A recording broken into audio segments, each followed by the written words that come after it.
It's the Full Court Press with Eric Frandsen and Jason Walker. Welcome back to the to the show that we're doing right now. Following the local teams, breaking down the biggest games with in-depth analysis and team interviews. There's going to be much higher expectations, sense of awareness of what we bring to the table.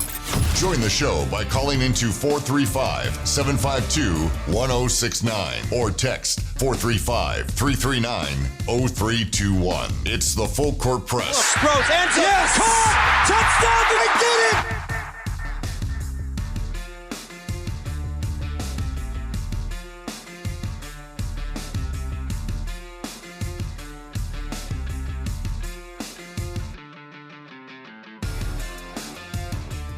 Good afternoon, everyone. Welcome to the second hour of the Full Court Press.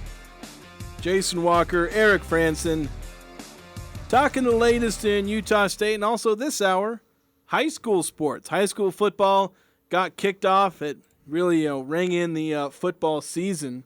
Just everything that we've been kind of waiting for. We've got to wait until September for Utah State football, but all the Region 11 teams were in action on Friday.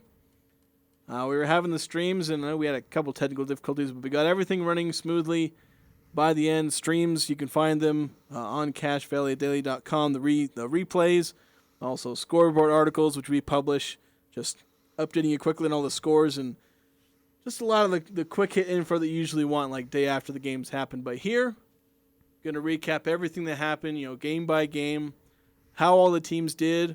5-1 overall record for Region 11 teams in Week 1, which I'd consider that a success for Region 11. Well, yeah, what a great start. There were some questions. What would Bear River look like? What would Mountain Crest look like? Second-year coaches.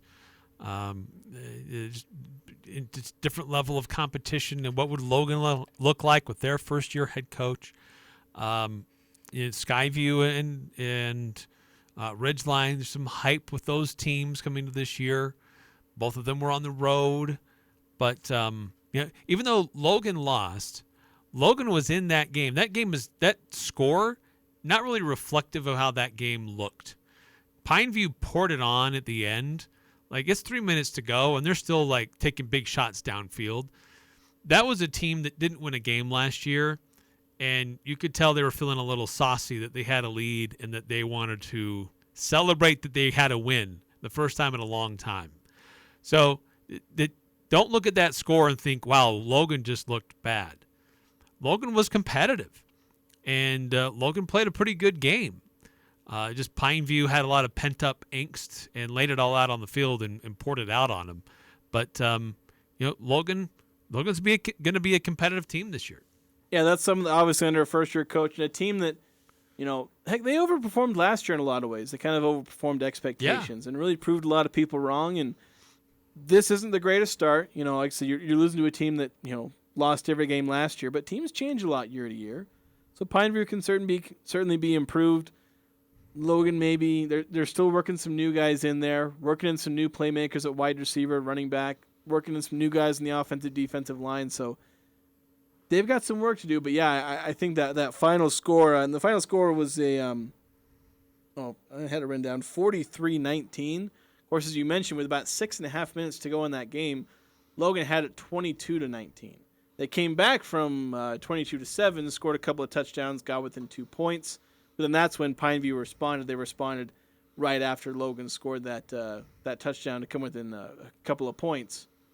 And then they were pouring it on a little bit more, got a pick six and whatnot. So really took it out of hand in those final 6 minutes. But, yeah, overall competitive by Logan.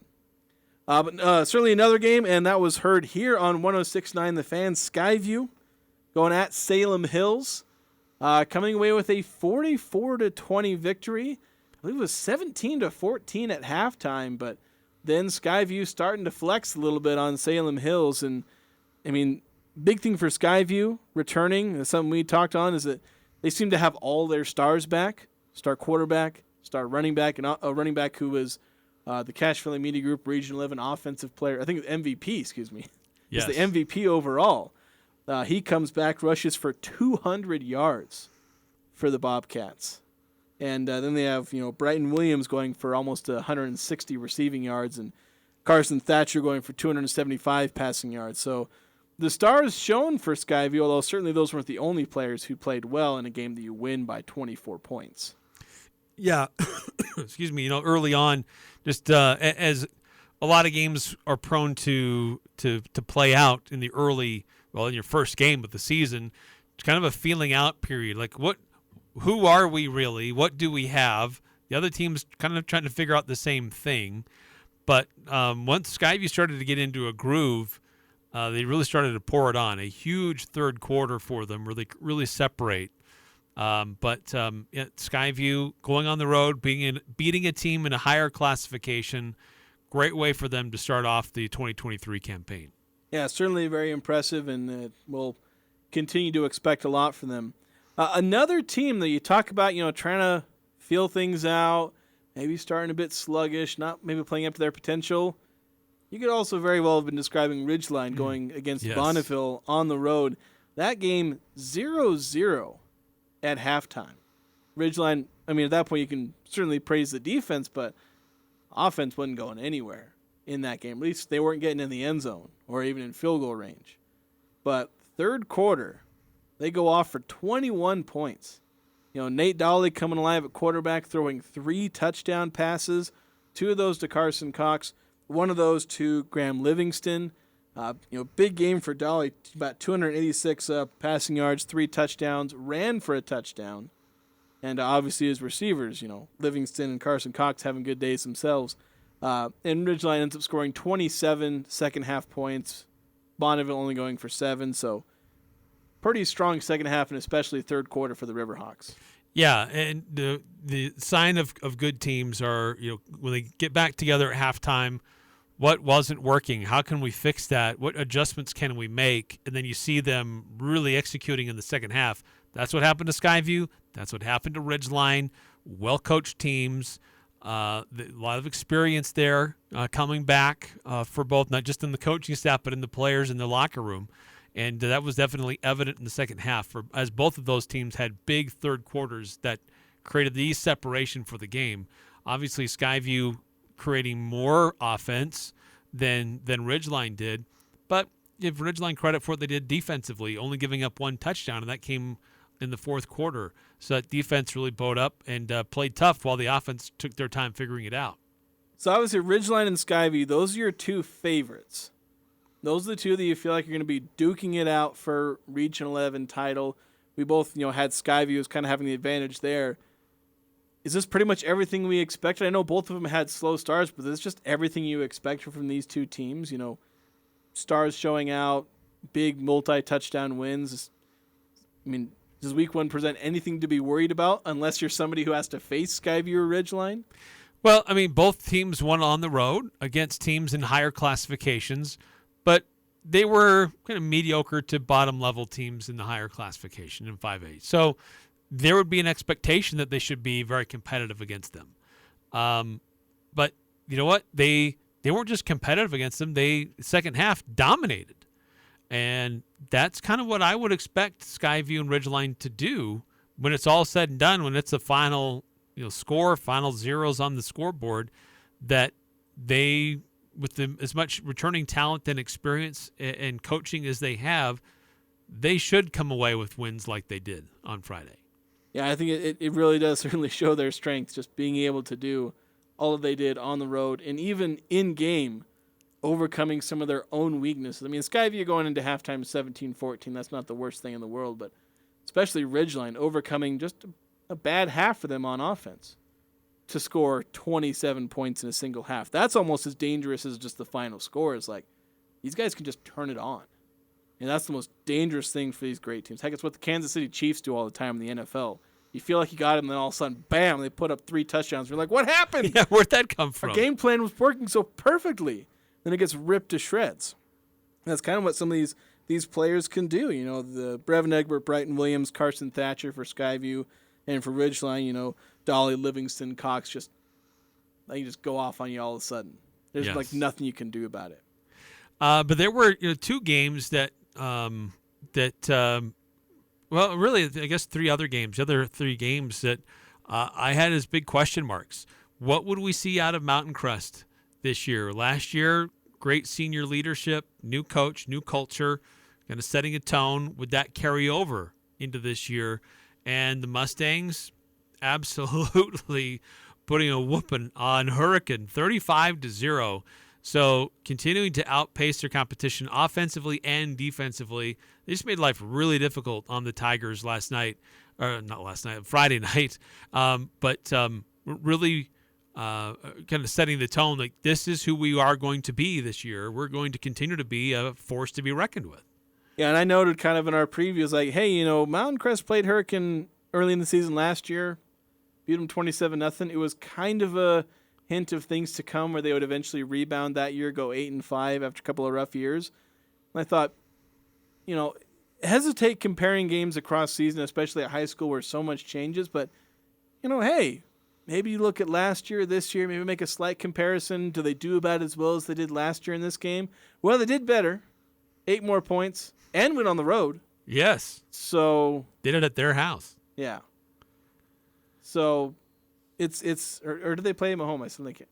Oh no, sorry. It was in in Hiram. It was in Hiram. Yeah, so suddenly confused myself. So they did it at home. Excuse me. So we guys playing at home, it gets you 8 more points. But yeah, it was something that Mountain Crest, they were a bit of a question mark. Both of us were like, okay, they did great last year.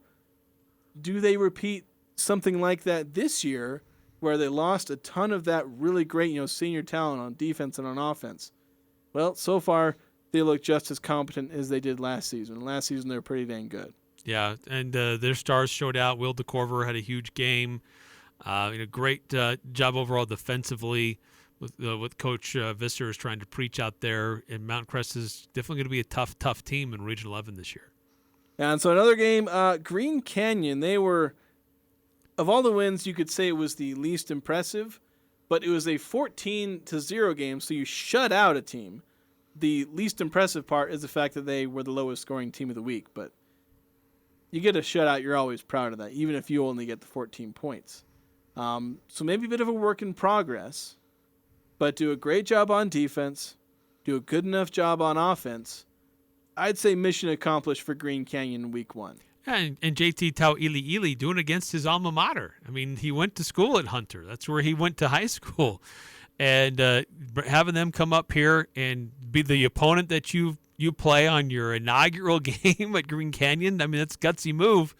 But look, it was when he was with us last week, he was so grateful that he had a great group of players on defense all ready to go.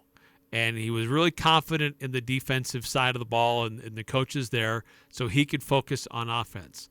Offense, yeah, only scored 14 points, but Hunter, again, these are all these teams are upper classification teams, tough teams to try to beat. But that defense really made major plays for Green Canyon and kept them in the game and helped position them into great spots to score points on offense. So, by the way, going back to the Mountain Crest game, 4446 saying, don't sleep on Mountain Crest. Yeah. And maybe we were. I mean, granted, we got to see a little bit more out of them. Likewise, you have to see a lot out of everybody. But maybe a team. We'll get to that in a second. But, yeah, with Green Canyon, yeah, just, you got some playmakers who made plays. They were aggressive. They were on, the 26-yard line, 4th and 15. And that's kind of edge of field goal distance for a high school kicker anyway, but went for it. Got a 26-yard touchdown to open things up. Dewey Egan showing he was the one who scored that touchdown. He also had a couple of interceptions, so great performance there from one of Green Canyon's top 2A players there. Absolutely.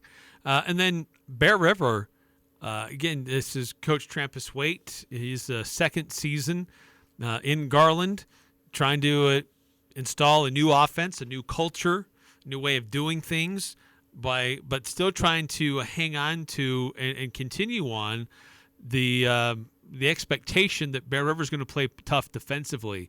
And I think we saw the best of those two worlds on Friday night for Bear River. 31-7, beat Cedar Valley. So the offense was clicking. The defense was stout for the Bears. And Bear River was pretty consistent. Like, we've seen some of these teams that we've talked about have a really big quarter, and that was the difference for them. Bear River was pretty consistent through the game, making it tough defensively, but also continuing to score and add to their own scoreboard as the game continued on. It wasn't all in one quarter. It came pretty much throughout the entire game. Yeah, I'll tell you, before the season, we had a chance to talk to Trampus Wayne. As I went back and I was writing the preview and doing the prep and doing the research, and all that basically set a nice tall glass of Bear River Kool-Aid right on my desk. I'm like, dang, do I drink that? Like, dang, I'm really tempted to just absolutely start banging the Bear River drum. Be like, these guys can be really good. And this game, I think, confirmed maybe I should have taken a bit of a sip earlier, put them maybe a little higher in my preseason predictions. Because, Cedar Valley, they were a good team last year. They were a 5A team. I think they went 8-4, 8-5 last year, still in 5A this year. And Bear River just took it to them. Ty Jones going for 115 or so yards. Ty Brager going 2 interceptions and a receiving touchdown. Big performances by these guys. And, offense and defense, you mentioned, allow 7 points, score 31, be consistent the entire 3 quarters. Not really having much of a hiccup throughout most of the game. That's quality football. And certainly got to be keeping an eye on Bear River. And I guess kind of on that note, I kind of isolated Skyview Ridgeline. It felt like they did what they needed to do as, teams we view as contenders. Is there anything from Mountain Crest, Bear River, maybe even if you want to throw Green Canyon in there, that makes you think, could they try and sneak into that level where they might be, boxing with Skyview and Ridgeline, fighting for maybe even a share of the region title? Well, I think it's 1 week, and we can't overreact on Come on, Eric. 1 week performance. I want it now. What I will say is that it does tell us that it's going to be an exciting Region 11 football season. I mean, 5 of the 6 teams, this would be 4 of the 6 teams scored 27 or more points in their openers. And Logan scores 19. Or was it 22? Now I got to go back and find the Logan score. It was 19. It was 19. Green Canyon scores 14, so maybe a little bit lower scores on their end, but good defensive performances outside of that one game for most of these teams. So I think it's going to be really fun. And all these teams went out and played teams in higher classifications and really showed well, except for Hurricane, Mountain Crest and Logan, who played Region 9 teams. But those were opportunities to really show what you're doing and how far you're coming along. So even though Logan lost through 3.5 quarters, they were very much in it and like to see what they were doing and continue to improve. Yeah, I think there definitely are going to be some great games. You focus on Skyview Ridgeline, but, when Mountain Crest faces Bear River, Green Canyon and Mountain Crest and Bear River and Green Canyon and Logan and Green Canyon and all this stuff, it's going to create a lot of games, and especially there's going to be playmakers on both sides of the ball. You're going to see some good offense, but you're also going to see some defensive backs make some crazy interceptions and crazy plays, just going both ways. So I think it's going to be a really fun Region 11. Even if by the end there's a possibility we may have an undefeated team, in region play at least, coming out of Region 11, but I think a lot of the games are going to be super exciting. Well, and what happened Friday is going to help a lot of these schools in their RPIs. They're playing higher classification schools that should be pretty decent, and that's going to help their RPI and where they end up later in the season with their rankings. Because region record doesn't matter. It's what your overall RPI looks like when it comes to the state playoffs. Yeah. So we'll see how that goes. They don't release those until week 4 or 5 or something like that, right? Yeah, a couple weeks into it, need a certain amount of data to put into the system to really figure out how teams are and what their level of competition has been. So it's about 4 or 5 weeks into it. Yeah, usually about when you get into region play. Yeah, about halfway through the season, started region play, we'll get an idea. So a couple of notes. For once, we were talking about all the different players and guys who have starred. We do have the return of our McDonald's Player of the Week. That'll be something that we announce tomorrow. We've sent out ballots. We're getting votes back. So we'll announce that tomorrow. I believe we'll be moving that to the 5 o'clock hour. I know last year we were doing it in the 4 o'clock hour, but right now we got top 25 Aggies. So we're just going to keep that there, and then we'll do Player of the Week in the 5 o'clock hour. So that'll be announced tomorrow. But, of course, another big thing is the Old Grist Mill bread and butter play of the game from Skyview. That game on Friday. When we head into the break, we'll start fielding calls. You can call in and describe the play that Hurricane John Newbold, they specified as, and Rex Davis as well, specified as the bread and butter play of the game. Call in, identify that. We got the details in front of us. So if you can name that, you can win some free bread from the Old Grist Mill. 4 loaves of bread. 4 loaves of bread. Yes. Before we take a timeout, 8739 texting in. Last year, Green Canyon defense kept them in most games. Offense could not do much. If the defense can do the same this year, the offense can get you a win. Yeah, I think that's a great point. Defensively, Green Canyon was tough, but offensively, they just couldn't generate enough and get into the end zone. So this year, be interesting to see how that changes. All right, we're going to take a break. When we come back, we'll talk about the bread and butter play of the game here on the Full Court Press. This is 2 Pros and a Cup of Joe. The NFL and CBS announced that the Super Bowl this upcoming season will be shown on Nickelodeon. If your kids are refusing to want to watch the Super Bowl, don't worry. They're going to have to watch it now. Yeah, throw it on Nickelodeon. Where are you going, More slime. Just like, what are we doing here? 2 Pros, LeVar Arrington, Brady Quinn, and a Cup of Joe, Jonas Knox. Weekday mornings from 4 to 7 on Sports Talk Radio, 106.9 FM, 1390 AM. The Fan. When a tiny drop causes a ripple and becomes a wave, it travels through all corners of the planet, sustains all forms of life, and provides streams of wonder, rivers of adventure, and oceans of discovery. One drop connects us all. Reserve your visit now to Loveland Living Planet Aquarium, a nonprofit organization. While you're doing whatever it is you do, we're testing, retesting, engineering, and re-engineering to keep up with you. We run together. JM Mechanical is your local Trane dealer. Fast 24-hour cooling and heating service available in Box Elder, Cache, and Franklin County with a 100% satisfaction guarantee and upfront pricing. Call JM Mechanical at 563-6267. It's hard to stop a train. Advanced Fireplace and Stove wants to thank you for voting them 3 years running the gold medal winners in the Best of Northern Utah contest. With over 35 display models in their showroom, their goal is to make the process of making your home comfortable and cozy an easy experience. With premier brands like Napoleon and Dimplex, they have something for every style, every home, every budget. Building or renovating, they've got you covered. Advanced Fireplace and Stove, where comfort is their business. When it comes to home care, it's important to know you have a choice. If you or a loved one is in need of hospice or home health services, remember that Primrose Home Care and Hospice believes in treating the patient as well as the problem. We work directly with you and your doctor to create a health plan that's catered to your needs. Our team is devoted to providing options in the freedom and safety of your own home. Visit us at primrosecare.com or call to schedule a free consultation. Primrose Home Care and Hospice, your local hospice and home health provider since 2006. I think it's just vapor. Vaping is safer than smoking, isn't it? There's really not even that much nicotine in them, right? One vape pod has as much nicotine as 1 pack of cigarettes. My kid knows it's dangerous. 5.4 million American kids vape, and most think it's harmless. Get your head out of the cloud. Talk to your kid about vaping. Visit talkaboutvaping.org. That's talkaboutvaping.org. Brought to you by the American Lung Association and the Ad Council. It doesn't matter who you root for. The Full Court Press has all the high school sports covered. The Full Court Press. Connect with us on Facebook, Twitter, and online at 1069thefan.com.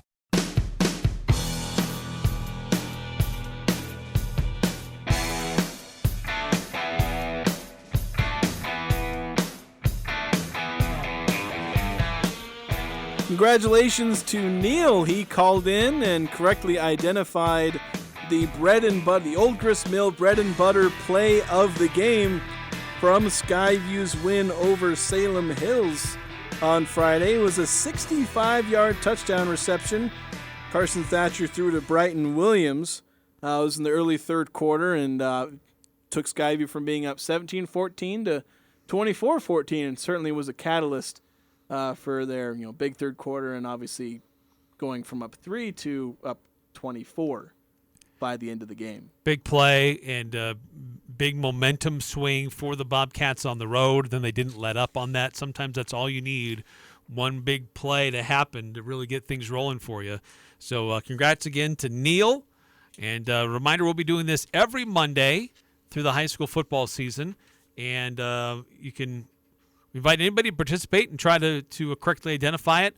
But you can only win it once every 30 days. So we want to spread this around. Spread the love. Yeah, want different people winning it, getting a chance to spread the love or spread the bread. Spread the bread. Hashtag spread the bread. I like that. Not just with butter. That was terrible. I should size that from the radio record. But it was a fun weekend for the start of Region 11 high school football. 5 of the 6 teams picking up wins. Even though Logan lost, they were very competitive through 3.5 quarters. Pineview just started to pour it on and kept pouring it on. Not real sportsmanship, but it's a team that hadn't won all year last year, so they were anxious to get a lot of people get some stats that they were lacking from a year ago, apparently. But still, pretty exciting opening weekend for high school football, and some of them wins on the road against 5A schools, wins at home against 5A schools, or competitive against other 4A schools that they could see again in the playoffs. Yeah, it's a good sign for Region 11, and if they keep this up, then we're going to be having the RPI results come out. We're going to be seeing a lot of Region 11 teams toward the top, and it'll be more competitive in that RPI because now there's from 13 to about 24. I always forget the exact number. It's like 24, 25, or 26. 2 new regions in the along the Wasatch Front. Yeah, so a lot of teams, a lot of ways to be competitive for 4A, and seeding going to matter that much more for home field advantage and all that RPI stuff. Yes. Yes. But moving back to something we were getting on about during the first hour, Utah State having their fall opening, I guess, their fall scrimmage, their first fall scrimmage. They'll have another one this Saturday. They'll have another chance to play in front of the fans, a lot of whom are maybe at the fair on Saturday. That comes around only the one time. These scrimmages happen a couple of times. But in that first scrimmage, certainly saw a lot of things.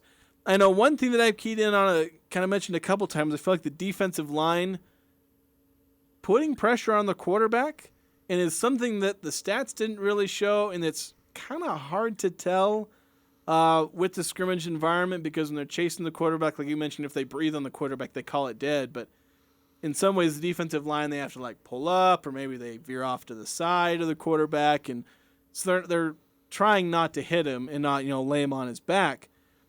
But the defense still got through a lot, and had they actually been playing in a real game environment, I think they would have had more than the 4 sacks they were credited with. They might have, had 6 or 7, or if not 6 or 7, they would have had 5 or 6 sacks and 5 more QB hits, where they're putting the QB on the ground, either hitting him as he threw or just after he threw. That kind of stuff that gets in a quarterback's head. And I know Max Alford, he was meeting with the media afterward and talking, and he talked about how he felt the defensive line looks pretty good this season. I think our D-line is really looking good. I think they're pretty big. We got athletic dudes on Inoka and Paul. Holly's coming back. He's been a vet. So in terms of our defensive line, I think we're going to be pretty good when it comes down to it, and they just love getting to the quarterback. So. Yeah, I thought it was here's somebody who's playing behind them, and based on how they do affects what he can do as a linebacker with Max Alford. So he needs that defensive line to gobble space, to create impact, so it allows him to be more effective as a linebacker. And so that's encouraging to hear, because I know there's big question marks there with all the players who defected off of that defensive front. You do have 2 guys who are back and a couple of new guys coming in trying to fill some of those roles. So it's a defense under a new defensive coordinator too, and it's trying to figure out how he wants to run things, how he's going to call plays, how he's going to organize things, and what he's expecting of his team. And Max Alford also talked a little bit about that, just with Coach Joe Cawthon, kind of his expectations of his defensive unit. Coach always talks about energy, enthusiasm, physical, and aggressive. and I think we're coming together. This year, the difference between this year and last year is our coach gives us more free range to be aggressive towards the ball and make moves at the line. So I think, our defensive line specifically, they got at it today, and I think slowly we're coming together, so that was good. Yeah, even when we've talked about how Joe Cawthon has some similarities with, Ephraim Bonda, the former defensive coordinator, there are some differences, and there's going to be little things here and there. I know there's a lot of talk about versatility and improving your worth, being able to play multiple positions.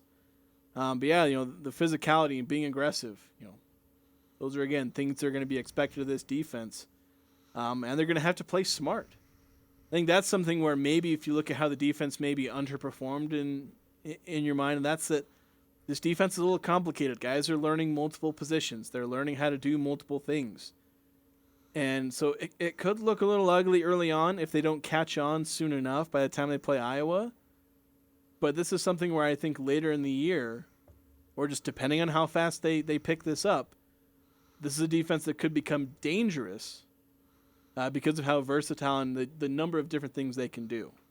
Yeah, and Max Alford talked about that too, about being versatile, being able to slide into different positions. As this is a great time to develop that. If you got so many new faces, new players, if you can be versatile and do multiple things, then you're going to find yourself more opportunities to do things on the field. But it's going to help if a guy gets hurt, or if the certain defensive style needs to shift during the course of the game. You've got people who can do that and shift with it. And so Max Alford kind of praised that versatility that's being developed on this defense too. Coach Cawthon always talks about you got to be able to show your value. And he was talking about guys being able to have to play multiple roles just in case. And you got to show them where your value, like if you're good at rushing, we'll find a way to get you to rush. If you're good at blitzing, we'll find you a way to get you out there. So I think, you just got to be able to play multiple positions for everyone. And I think that's what will give us an edge for playing during the fall. Yeah, I mean, one thing I noticed, Simeon Harris is kind of listed at safety, probably going to start alongside Ike Larson. I almost said Cooper Legas right there. It'd be weird if he started next to Cooper. That's really interesting change of position. But with Anthony Switzer out, he's playing that kind of hybrid safety linebacker spot there that I believe they're calling Sam. At least that's what I heard from Joe Cawthon. They just basically call it Sam, the hybrid spot. But that's where Simeon Harris kind of started out playing, is he was playing in that position. So he's playing, one spot where it's this hybrid safety linebacker, where you got to be, playing the box and playing coverage, but he's also got to be able to play safety, where he's going to be a bit more and maybe more coverage specific, type role. So guys got to be able to play multiple. And heck, Cawthon talked about Switzer himself having to play those multiple spots, where he's also going to play that hybrid, Sam spot and at safety. Michael Onyanwu, cornerback, nickelback.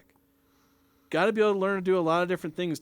Even the defensive ends got to learn to drop back in coverage every now and again. That's something Kean Sloan talked about. Yeah, right. So the ability to do multiple things, and it may be complicated at first, but again, once you figure those things out, you become an incredibly dangerous defense, because then it becomes, the offense tries to get up there to read the defense, and they don't know what the heck's going on. Right, because you're probably watching film, your coaches will know, okay, when these players are in, this is the type of defensive scheme we're going to get. So we can plan around that. We can attack it in these different ways. But if you have guys that are in there that defense shows you one thing, and then it shows you something else, and then it shows you something else, but you've still got the same personnel out there, it'd drive you crazy as an offensive coordinator. Yeah, and like quarterbacks, especially these college quarterbacks, where they're not as developed in terms of knowing how to read defenses, they'll make throws because they see a front and they put in a spot because they know, I'm taught when I see this front, I throw this pass. Well, suddenly they throw that pass, they think that somebody's not there, but all of a sudden the linebacker's standing right in the passing window because the defense didn't do what the quarterback expected, and he gets pick six because he just happens to be standing in the right spot because the defense confused the quarterback and maybe even confused the offensive coordinator because maybe the offensive coordinator didn't see it coming. Otherwise, he wouldn't have told the quarterback to do that kind of thing in that specific scenario. So, but that's not the thing you can expect to see in week one against Iowa. Don't expect Utah State to come out in these crazy packages, know everything, because there's a bunch of guys who, for one, don't have a ton of snaps in college football to begin with, but they're young and they're learning the new defense. So this is very much a late season type thing, type potential They could be this. We'll see if they can. Again, I have to say this every time. They could be this. We'll see if they do it. We'll see how they grow by the end of the season. Maybe they make a late season push to get into a bowl game again. A couple of texts coming through. 9315. What did the offensive play calling look like? Hope different than last year. Offensive play calling was, I thought it was a better pace. Moving the ball around to different wide receivers, different parts of the field. I liked how the running backs were getting involved. There were times where it was just kind of it was a quick pace, but it was a slow plodding drive, if that makes sense. It might seem like counter to what it means, but they weren't always in big chunks. So they do quick calls, and they pick up 3 yards, 4 yards, a run that picked up a couple of yards, but it was pretty steady. But there were a few deep shots down the field. Some of them connected, some of them didn't. But I am encouraged by what I'm seeing on the offensive play calling. Now, we didn't see your regular tight ends in there, which means with some of those guys that would normally be available, things might get a little bit tighter when they use these different packages. So it was a little bit spread out more on Saturday than you normally would see in a game. But I'm encouraged by what I'm seeing. Again, wasn't totally blown away, but there were some things that I'm encouraged by. Yeah, I did like it. And it's hard to judge play calling because for them it was practice. I don't know how much credence they were giving to what the actual technical down and distance was. They may have just been running plays because they're trying to practice these plays, and they're just doing it in front of people with sticks and with refs and whatnot. So it's hard to judge exactly how the play calling is going to be situationally. But you do like, again, the pace. Yeah, it's a 3-yard gain, quick to the line of scrimmage. Doesn't have the same feeling of throwing a 25-yard pass and then sprinting up to the line of scrimmage, but that's playing at pace. And that's the kind of thing you do constantly to get the defense out of sorts and to wear them down by the end of the game. I did like the fact they were aggressive and were effective in getting down the field. And it was kind of like 2021, because if you remember that year, they struggled a lot with the run.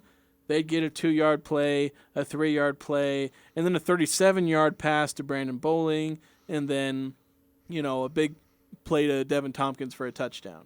And that's what your drive would look like. Yeah, absolutely right. I mean, it would come in these big chunks after it looked like the drive wasn't going anywhere. Then suddenly you'd have a wide receiver take the top off the defense, and they'd flip the field and get down there and score points.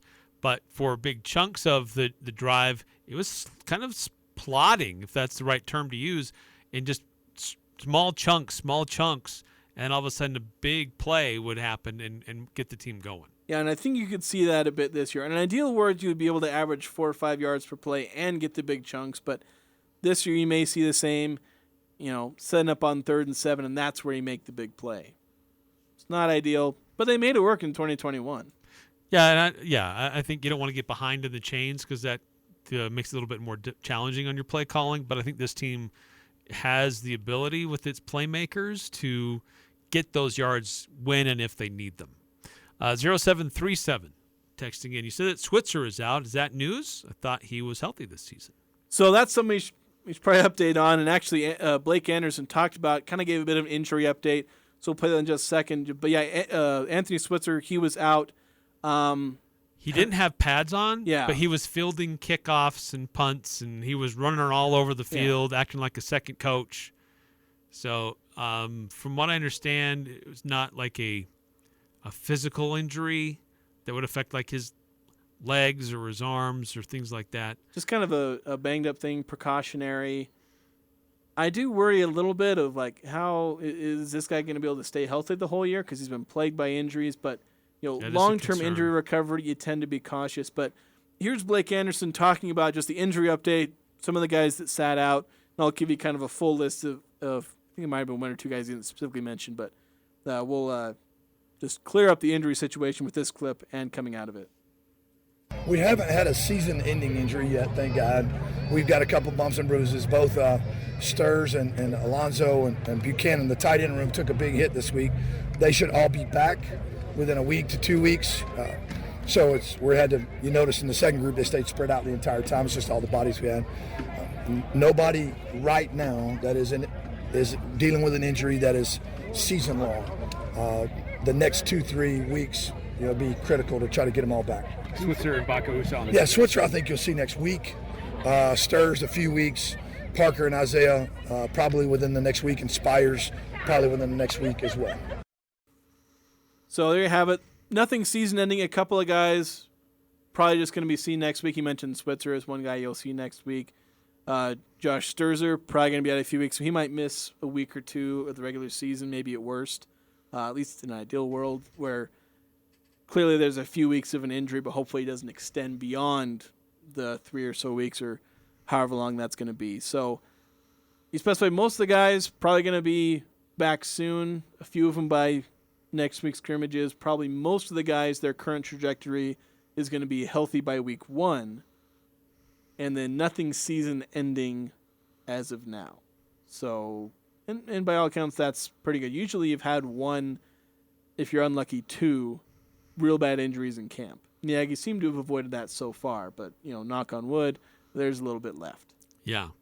So this next Saturday, I hope there's a good crowd. Like, it's going to be family fun day. Like, they're going to have a lot of different things going on. Chance to get down on the field or at least meet with the players afterwards. I hope it's a good crowd that's there. Look, I know there's a lot of questions about this team, deserved questions. I'm not saying anybody's wrong for having the questions that they do have. I know there were things that were said last year from the coach about the fans that rubbed a lot of people the wrong way. I get that. But look, this is a team that's trying to come together in a different way. And I think some of those distractions from last year have been removed that created some of those controversies. And the other thing, too, is if we're talking about conference realignment and powers that be look at what is the fan support of these various institutions. Will there be fan support if we bring them in? Is there going to be a long-term viability? What is the fan support for Utah State? And so this is a great opportunity to show that fan support and to show that, look, this is a team that does have the support of its fan base and of people who want to see football succeed. Yeah, you do like to see a lot of the fans out there supporting, and it shows that there is interest. There's fans who will turn on the game, hear about it on radio, check the score. Then there's those who show up in the off season to watch teams basically run glorified drills. And sometimes that can be, it's not always the greatest measure of the passion because there's other factors into whether or not you go to a fall game. Sure. And you're not, it's not a gatekeeping thing where you're only a true fan, but it certainly does go a long way to show the support that when you can see it. Sure. I mean, there are teams who sell tickets to their scrimmage and they sell out. It's free for Utah State. And there's a lot of fun things that they try to do surrounding the event to draw families in. Because for some people, it's financially a challenge for their family to go to one game or multiple games. So this is their look in person of what Utah State football looks like. So I hope it's a good crowd. Yeah, we're going to take a break. I want to touch on something you're talking about, Blake Anderson, as far as, him as a coach, because there's something Cooper Legas talked about that I thought was kind of interesting. But we're going to take a break. We'll have that on the other side here on the Full Court Press. For more than a century, couples have shopped at S.E. Needham Jewelers. Known for a large selection of beautiful diamonds, we now have both natural and lab-grown diamonds. You are sure to find a diamond engagement ring that will fit your budget. The possibilities today are endless as you select the perfect ring. Show her you'll cherish her forever with a diamond either natural or lab-grown from the store where Utah gets engaged. S.E. Needham Jewelers, middle of the block, at the sign of the clock. Back to school savings are going on now at Daryl's Appliance. This is Jay with Daryl's Appliance. Save on our best-selling in-stock freezers today. Our Frigidaire 20 cubic foot upright freezer is only $10.99, or a Frigidaire 14.8 cubic foot freezer is $800. It can handle the extreme heat and freezing temperatures in your garage. All backed by Daryl's service and warranty team. Daryl's West on Airport Road, open until 6 p.m. on weekdays, 5 on Saturday. Come and see us at Murdoch Chevrolet for our 97th anniversary sales event. For nearly a century, we've been delivering excellence and quality service to the Salt Lake Valley, and we're not stopping anytime soon. Right now, take up to $7,000 off a new Silverado 1500. When you walk through our doors, you feel like family. And Murdoch Chevrolet in Logan and Woods Cross or online at murdochchev.com. Chevrolet, find new roads. Call 866-628-3065 and see dealer for complete details. Offer expires 9/5/2023. Join the show by calling 435-752-1069 or text 435-339-0321. It's the Full Court Press with Eric Frandsen and Jason Walker.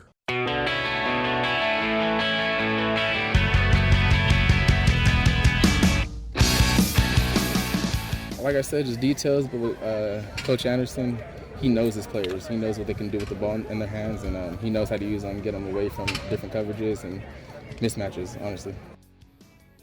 A lot of confidence in these players in Blake Anderson. You know, they've been asked over and over and over and over again, how's Blake Anderson doing as a head coach, offensive coordinator? How's he doing as a head coach, offensive coordinator? And he's gotten a lot of praise from these guys. You know, Vaughn talking about a little bit on X's and O's, or just like knowing his players so he knows where to put him in position, which is something these guys really need. Because last year, questions about play calling, whether or not the players were utilized as well as they could have been all year, and that's going to be a big thing for this year. Because they did that in 2021. They put their guys in the positions, and they made plays. 2022, they didn't. So the offense struggled then, as it obviously didn't struggle in 2021. But one thing that I want to talk about with Cooper Legas, he was asked about Blake Anderson because everyone's asking. Everyone has to. Everyone has to ask. But kind of talked about him just how we came into the team, so going all the way back to 2021, and how things have evolved a little bit, and how Blake Anderson's become a leader, a real leader from the front as a head coach. I mean, from the day he got here, he came into a really broken team, and I think he understood what he was coming into, and he knew that he couldn't just start yelling at us from day one. He had to build that trust, and he came in and he told us that, hey, I have to earn your guys' trust, and he just has shown us with his actions every day since 21 when he got here, and still to this day he does what he says he's going to do, and so everyone trusts him, everyone buys in, and he's a great leader. And that's kind of the impression I've gotten a lot of what Legas said. It's hard to know a man from talking to him in press conferences, but you do get a bit of a sense as far as, when he's open, when he's not doing coach speak all the time. Anderson feels like he's fairly open. Yes. And so it seems consistent with what I've seen of him that, he's a guy who says what he's going to do. And he screws up. And I'm sure he screwed up plenty of times. But he owns up to it a lot of the times. He takes ownership of things, and that's where he talked about being a great leader. And it gets people to believe in you. And it gets people to buy in. And heaven knows that's what Blake Anderson needs right now, is for these players to buy into what he's talking about, and for them to execute what he wants them to execute. Yeah, and he has to rely on some good people around him, and he wouldn't be taking this responsibility on if he didn't feel like he had that support, because it's Kyle Cephalo and it's other members of his staff that have to fill in and take larger roles, because there are times where he has to be the head coach and he can't be in the offensive room and always spend time working on the offense. But this is a guy who was an excellent offensive play caller before he was the head coach, and he has lots of experience as being both the offensive play caller and the head coach. So this isn't new territory. He's not experimenting on Utah State. He's been there, he knows how it works, and he's got good people around him to help execute it. And I think that's a big reason why he wanted to make that step in, is because, all right, I know how to do this job, so I'm not going to let somebody else do the job that I kind of know how to do. Not kind of know how to do. He does know how to do it. So now we'll see if it works. These things don't always work, but it's worked in the past, so maybe it'll work this year. We do need to take another break. On the other side, pick 6 results. We'll see if Eric continues his streak or establishes a streak, or if I manage to get a win. So we'll have that coming up next here on the Full Court Press.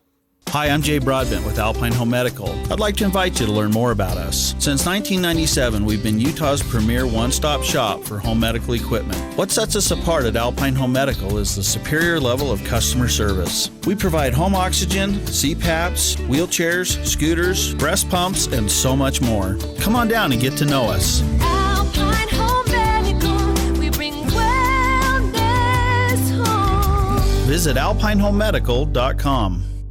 Cache Valley Ear, Nose, and Throat, the Allergy Clinic and Hearing Aid Center are conveniently located at 2 locations, North Logan inside the new Three Peaks Medical Plaza and Providence on Gateway Drive. Doctors Benyon, Blotter, and Robinette, along with the entire staff, have over 75 years of combined medical experience, guaranteeing your family the very best patient care. Cache Valley Ear, Nose, and Throat serves all of northern Utah and southern Idaho and accepts most insurance products, including SelectMed. Go to CacheValleyENT.com for appointments and details. Cache Valley Ear, Nose, and Throat, North Logan and Providence.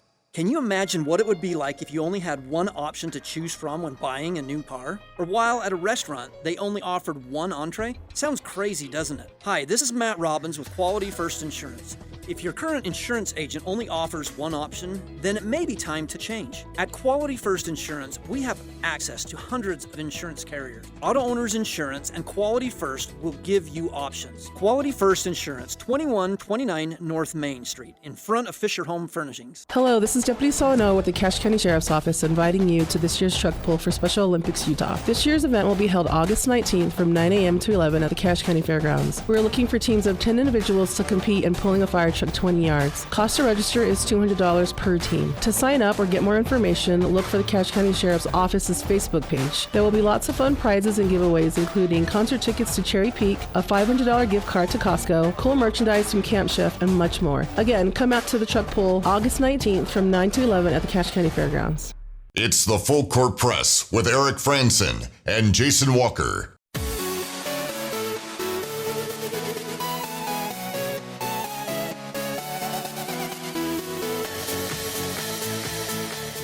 Any day that you need an oil change, Valvoline Instant Oil Change is available because they're open 7 days a week.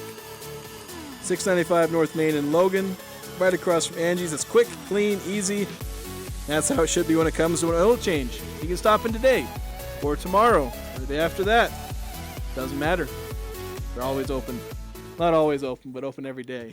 Open every day. Don't show up at 2 a.m. Show up a little later. You might be waiting a long time. About 5, 6, 7 hours. All right, so got to get to pick 6 results. The 6 things we tried to predict over the weekend. As I mentioned, Eric, you won the last time we did this. It was about a month ago. Before that, I had a nice win streak, so we'll see if which way this goes. So we'll start with the lines that I set. So I set the line Region 11 or wins by Region 11 teams on Friday. I set the line at 3.5.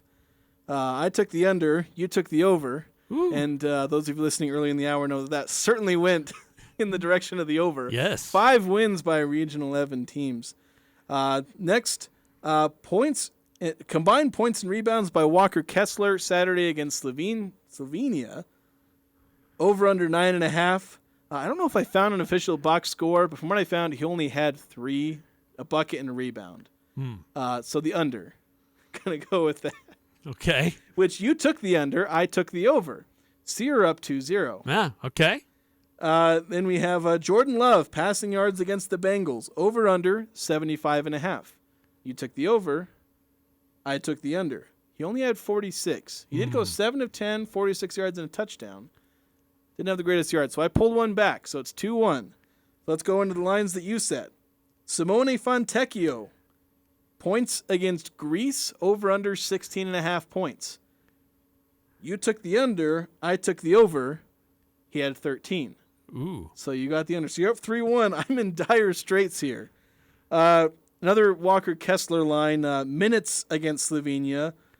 You set the line 4.5. I took the over. You took the under. He played less than that. He played 2 minutes. I think he played 3.5 minutes. He checked in with 3.5 minutes to go, played the rest of the way. Close. Close, but not quite. So you're up. You've won now. There's not enough room for me to win, so you're up 4-1.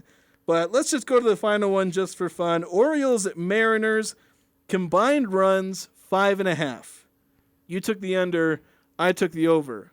Those of you who watched this game, I'm sorry. It went to 10 innings and was a 1-0 game. So that was what they call a pitcher's duel, and very much the under. So you win 5-1. Wow. And you would have got the tiebreaker. So, there we go. Not a great week for me. Let's start a new streak. Yes, the new streak is established. You're at 2 in a row, and I got to come back. Summers have been good to me in the pick 6, but then when we got into the regular season, fall, football, and basketball, you always came back and it was a lot more even. So maybe that'll be the same way this year, where I went on a big streak in the summer and then we evened things out. But I don't know. I always like going on winning streaks. But So do I. you got used to it, though. You got used to it with Ajay. That's true. Then I served it right back at you Yes. for when I first came in here. Just walked in and started walking all over you. Yes, the balancing scale has become a little bit more balanced in that sense. So certainly a lot of exciting stuff we've had to talk about on this show. We'll have more of that tomorrow. We've got plenty more sound that I think we only went through a lot of clips, and I think we only did half of them. So yeah, and if you want to go back and see all of what they had to say, we've got the video clips from post-scrimmage with what coach and players had to say online on CashValleyDaily.com on Jason's recap of the scrimmage. All right, thank you so much for listening. We'll talk to you more tomorrow. We'll have more Utah State Aggies on the Full Court Press.